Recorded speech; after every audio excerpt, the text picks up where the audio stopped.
अस्सलाम वालेकुम नाज़रीन, आऊं आहियां अनवर अली सोलंकी ऐं अवां ॾिसी रहिया आहियो सिंधी शूज़ न्यूज़ टीवी।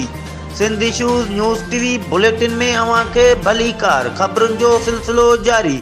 ख़बर शामिल कंदासीं ज़िला मटियारीअ जे ब्यूरो चीफ सागर सोलंकीअ जी। उडेरो लाल स्टेशन थाणे जे हद वारे ॻोठ जुड़ियो बालादीअ जे रहवासियुनि जो जवाबदार गिरफ़्तार न थियण खिलाफ नेशनल प्रेस क्लब उडेरो लाल स्टेशन आडो एहतिजाजी मुज़ाहिरो। तफ़सील मूजिब ॻोठ जुड़ियो बालादीअ जे रहवासियुनि गमशाद अली बालादी, गुलाम फरीद बालादी, वलद गुलाम शबीर बालादी ऐं ॿियनि मुज़ाहिरीन जो चवणु हो त 2 ॾींहं अॻु में गमशाद ते हमिलो कंदड़ जवाबदारनि महताब वलद साबू, मुख्तियार वलद साबू बालादी के खिलाफ उडेरो लाल स्टेशन थाणे ते NC दाख़िल कराई आहे, पर हद जी पुलिस अञा ताईं जवाबदार के गिरफ़्तार नाहे कयो। हिननि वधीक चयो त जवाबदार बाअसर आहे, जंहिं करे पुलिस कार्रवाई करण खां लवाए रही आहे।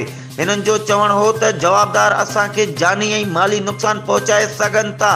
हिननि IG Sindh, DIG Hyderabad, SSP Matiari, DSP खैबराणीअ खां पुरज़ोर मुतालबो कयो आहे त जवाबदारनि खे गिरफ़्तार करे उन्हनि खे इंसाफ़ जूं तक़ाज़ाऊं पूरियूं करे ॾिनियूं वञनि। ही हुयूं हिन वक़्त ताईं जूं अपडेट्स। वधीक ख़बरुनि ऐं अपडेट्स लाइ ॾिसंदा रहो सिंधी शूज़ न्यूज़ टीवी।